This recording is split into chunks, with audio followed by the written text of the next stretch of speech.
Today we're talking about why other species like birds seem to execute better than humans. And here's what nobody wants to admit. A bird doesn't second-guess its nest. A wolf doesn't optimize its hunt. An ant doesn't wait to feel confident before building. They just do.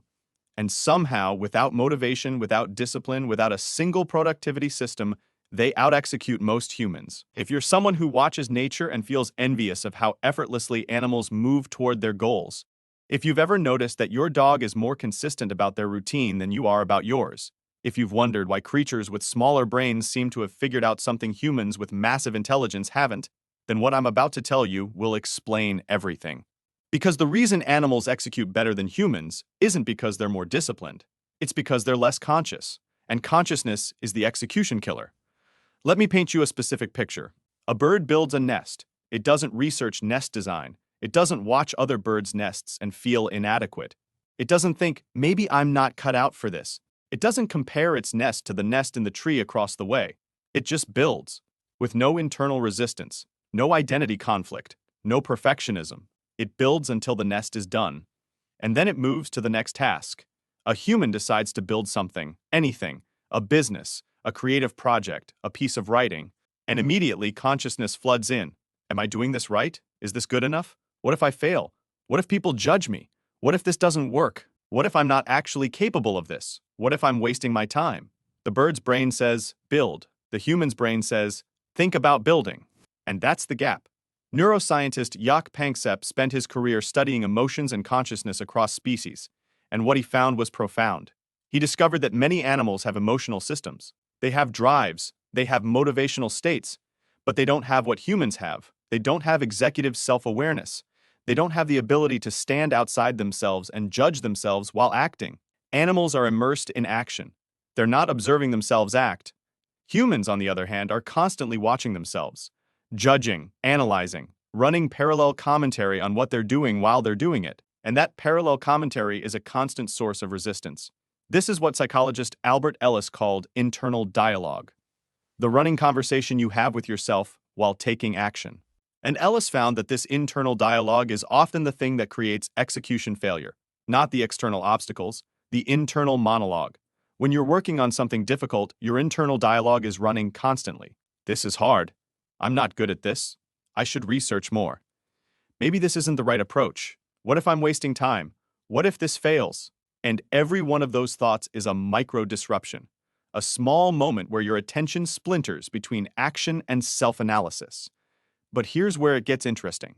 Animals don't have this problem because they don't have language-based self-awareness. A bird can't tell itself, I'm probably not going to be good at this, because the bird doesn't have the cognitive architecture for that thought. The bird just acts, and acting without self-doubt is exponentially more efficient than acting while battling self-doubt. Ethologist Jane Goodall spent decades studying chimpanzees, and what she noticed was that even our closest evolutionary relatives don't overthink. They don't procrastinate on important tasks. They don't get paralyzed by perfectionism. They don't wonder if they're good enough. They just move, they execute, they get results. And here's what's really interesting. Animals make mistakes. They fail. But failure doesn't trigger the same psychological cascade it does in humans. A bird builds a nest poorly. The nest falls apart. The bird builds again. No shame, no identity threat, no belief that it's not a nest builder, just feedback and adjustment. But humans? A human tries something and fails, and immediately consciousness creates a narrative. I'm not good at this. I'm not the kind of person who succeeds at this. Maybe I should try something else. Maybe I'm just not capable. And that narrative becomes identity, and that identity becomes the template for future attempts. This is what psychologist Baumeister called the self-aware thinking trap. He found that self-consciousness, the ability to think about yourself thinking, is actually one of the biggest predictors of performance failure. Because when you're self-conscious, when you're aware of being judged, when you're thinking about how you're performing while you're performing, your actual performance degrades. Athletes know this. They call it choking. The moment you become self-conscious about your performance, the moment you start thinking about how you're doing instead of just doing, your performance falls apart. A tennis player can hit perfect serves all day in practice, but the moment they think about their serve during a match, the moment they become self-aware about the mechanics, the serve falls apart. Animals don't have this problem. A cheetah doesn't think about its sprint. It just sprints. And because it's not self-conscious, because it's not dividing its attention between action and self-observation, it executes perfectly. Here's another layer. Animals operate from what we might call pure motivation. They're hungry, so they hunt. They're tired, so they rest. They need to reproduce, so they mate. There's no gap between drive and action. The drive activates, and the behavior follows automatically. But humans have consciousness layered on top of that. You're hungry, but you also think about hunger. You're tired, but you think about whether you should rest or push through. You have a drive to create, but you think about whether that drive is realistic, whether you have time, whether you have talent, whether it's worth pursuing. And that thinking disrupts the direct line from drive to action. Psychologist Edward Deci studied intrinsic versus extrinsic motivation. And what he found was that when you introduce self-consciousness about your motivation, when you start thinking about why you're doing something, the intrinsic drive actually weakens. Because consciousness creates doubt. Consciousness creates analysis. Consciousness creates distance between the drive and the action. Animals don't have that problem. They're perfectly motivated because they're not thinking about their motivation. They're just following their biology. But here's where it gets really interesting, and this is the part that most people don't want to hear. Humans have constructed an entire civilization based on the belief that consciousness and self-awareness are advantages, that thinking before acting is wisdom, that analyzing your performance is the path to improvement, that self-reflection is the path to growth. And in some contexts, they're right. Self-reflection helps you learn from mistakes. Planning helps you avoid inefficiency. Analysis helps you improve. But there's a threshold. Beyond that threshold, consciousness becomes a liability. Too much thinking paralyzes action. Too much self-analysis creates resistance. Too much self-awareness creates shame. And most high-achieving humans are operating far beyond that threshold. They're so self-conscious, so analytical, so aware of themselves and their performance that they're actually creating their own execution failure. This is what I mean when I say consciousness is the execution killer. Not all consciousness, but the particular flavor of consciousness that modern humans have cultivated, the endless self-monitoring, the constant self-judgment, the perpetual internal commentary on everything you do. So here's the question. How do you get the benefits of human consciousness without the execution costs? How do you plan without overthinking? How do you analyze without paralyzing? How do you execute with the coherence of an animal but the intelligence of a human? The answer is what athletes and performers have learned. You create what's called flow state, or what psychologist Mihály Csíkszentmihályi studied extensively. Flow is the state where self-consciousness disappears, where the gap between action and thought collapses, where you're fully immersed in the activity to the point where you're not thinking about yourself thinking.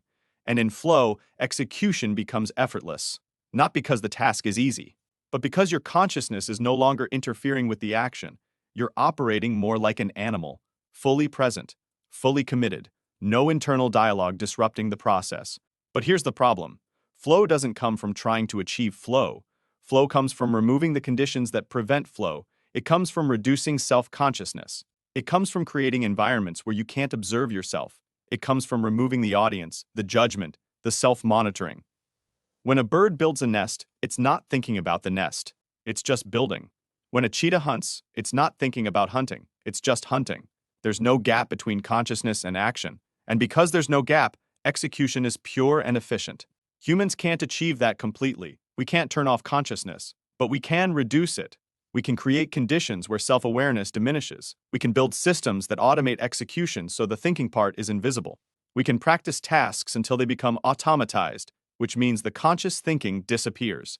This is why professionals in any field often look less consciously skilled than amateurs, because they've practiced so much that the thinking part has moved into unconscious processing. They're executing like animals, automatically, efficiently, without self-commentary disrupting the process. So here's your move. Stop trying to execute with full consciousness. Stop trying to think your way through everything. Stop monitoring yourself while you act.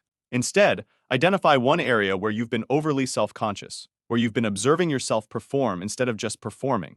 And you systematize it.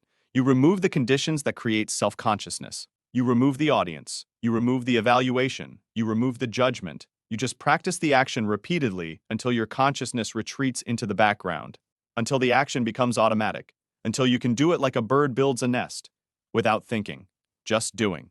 Because here's the truth that most humans don't want to accept.